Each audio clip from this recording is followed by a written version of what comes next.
دن بدن کھلنے لگا ہے نعمت الاسلام یہ۔ بسم اللہ الرحمن الرحیم۔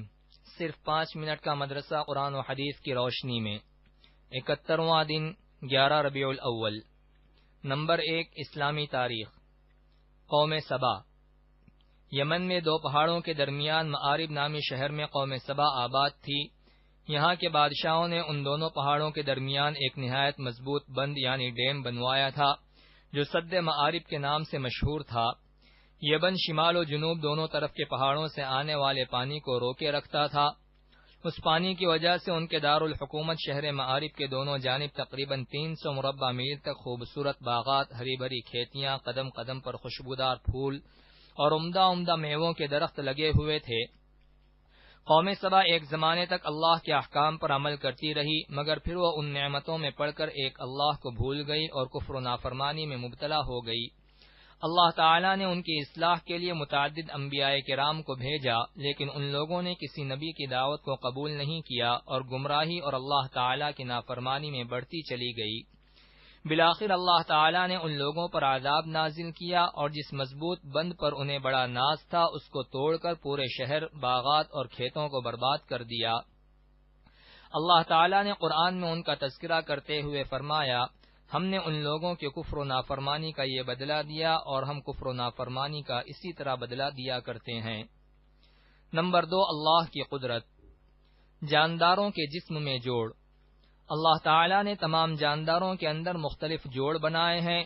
خود انسان کے جسم میں بھی بہت سے جوڑ ہیں جن کی وجہ سے چلنے پھرنے، اٹھنے بیٹھنے میں بڑی سہولت ہوتی ہے۔ اگر یہ جوڑ نہ ہوتے تو ہمیں چلنے پھرنے میں بڑی پریشانی ہوتی۔ جب کبھی انسان کے جسم کی کوئی ہڈی ٹوٹ جاتی ہے تو اس کو تکلیف کے ساتھ ساتھ اس نعمت کی قدر معلوم ہوتی ہے۔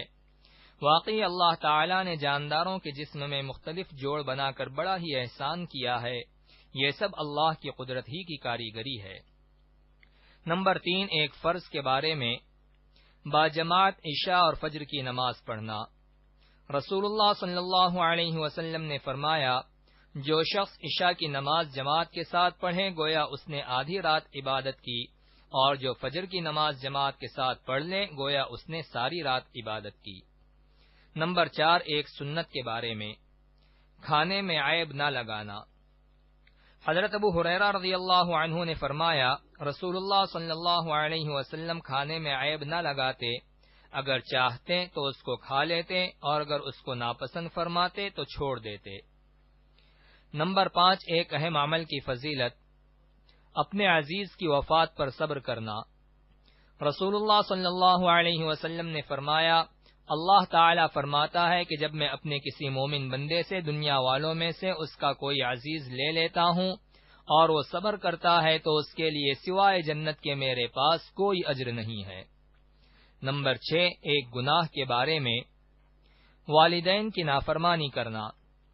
رسول اللہ صلی اللہ علیہ وسلم نے فرمایا، ہر گناہ کی سزا کو اللہ چاہے تو قیامت کے دن تک مؤخر کرتا ہے سوائے والدین کی نافرمانی کی سزا کے کہ اللہ تعالیٰ اس کی سزا موت سے پہلے دنیا ہی میں چکھا دیتا ہے۔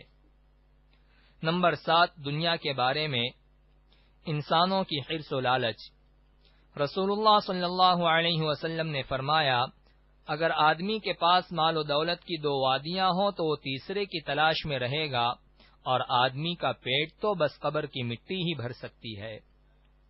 نمبر 8 آخرت کے بارے میں۔ جنت میں کون جائے گا؟